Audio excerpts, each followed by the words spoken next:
You are now listening to the Unrelenting Humans podcast.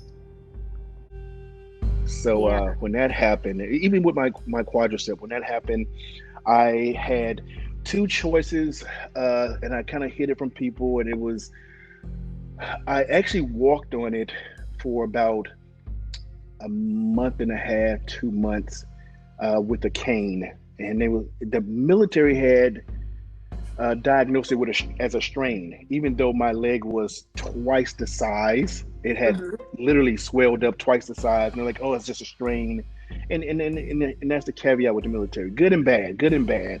It's Russian roulette. You don't know who you can get or can't get, or. Um, but with that being said, I did that, walked around, and what happened was my principal was like, "Chef, you've been on this. This is not right." He called the Surgeon General. I got into an appointment literally the next day, and they said to me that I need to have surgery right away. So what they did was they gave me 2 days to have surgery. So Oh they my admitted me, God. and then the next day they had I had surgery, and it was a very very bad surgery.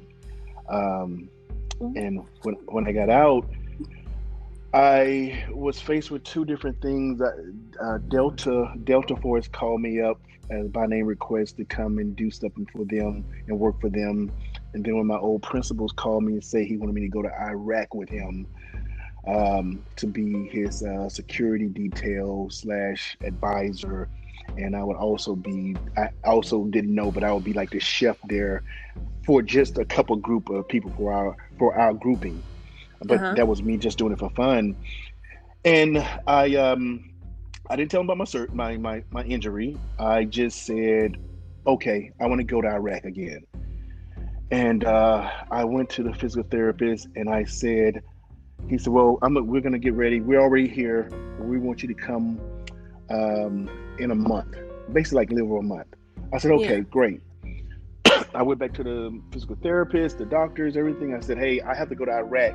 And they laughed at me. They said, you're not going to Iraq. When? Next year? I'm like, no, I need to go there. I need to In a go there month. within in a month. And what they looked and they just laughed. And I literally just hammered them and said, I have to go back. I have to go back. And so one of the doctors, a female, who was a physical therapist, Mm-hmm. she was like, okay, she was kind of sarcastically said, I'll make a deal with you. If you can bend your leg at a 90-degree angle in 30 days. I'm sorry, actually she gave me less than she gave me 3 weeks, because after it was done, she told me it was absolutely impossible for anybody that type of injury and bend their leg in 3 weeks. Oh wow. It just wasn't possible. So there came the journey of a 3 week process of going to physical therapy and me doing it on my own. It was just kind of basically you torturing yourself. Yeah, I It's was it, it thinking was that. literally it was me. My leg was erect. It could not move. It could not, like, physically my leg would not move. It would not move at all. Even when I tried, it was just the most excruciating pain whatsoever. Uh, and knowing that I had to leave in a month's time, I was determined. I was determined. I wanted this. I just wanted to do it. Long story short was week one, week two, and at week three of just agonizing pain and torture, she pulled the rule out and she said, "You did it." And she said, I can't go back on my word." And so, but that wasn't the worst part. That wasn't the worst part. So at this time, everybody's already in Iraq for me. I'm taking all my gear to Iraq with me. I have to Mhm. go to what's a holding first, which is at the time I think it was in I don't know, Fort Bragg or somewhere. I took with me 4 duffel bags. Each Yeah. duffel bag weighed 100 pounds. Wait a minute. So So you had to carry all four at one time? at one time, one on my front, one on my back, and one in my right arm, well, right hand, left hand, carrying it like little by little because they're so elongated Uh-huh. and they're just so thick and big. And I didn't have any supporting people with me, so I was doing this solo. And at Uh, this point, what's on your leg? Like, I had just a brace.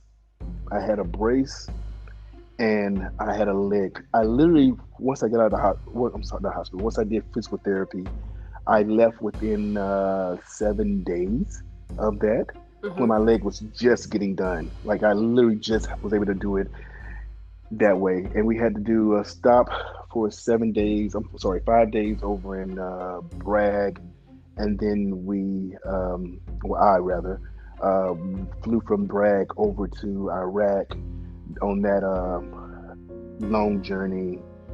We had another stop somewhere, Turkey somewhere, then flew back over to Iraq, and it was just me carrying those bags and me having a poker face like to death. I didn't tell my principal. I didn't tell. No one knew to this very day. No one knew that my leg, my quadricep had blown up, and that my leg was in such injury. After I got off the I forgot the chopper into Iraq.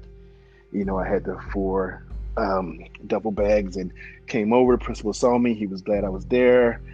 And at that point in time, it was me just time to do my job. I was in a threat situation where we had to react, Uh-huh. and it just now that I look at it, and I think about it and how hard and how painful that was. Um, it's kind of like what you said on your podcast, Unrelenting Humans. If you have something that you're determined to do and you just don't give up, you don't stop, you can Yeah. just keep going and just keep going. I mean, if I tell people that story and they put in perspective, I was had a co-host named Aaron Rothstein, which kind of goes into this field where we did a TV show, a series where Aaron Rothstein was the guy who did 172 hours, 78 hours, something like that. The guy Uh-huh. who was mountain climbing, he fell, his hand got caught between the rocks, and Yes. yeah, so And he had to cut his own arm off. yeah, he had to cut his hand off, right? Mm. And I knew the story, and I'm talking to him, and he's telling me, you know, what happened, how it happened. I actually saw the knife that he used, not the one that James Franco used in the TV show or the movie. Uh-huh. His knife was like a toothpick, compared to the one they showed.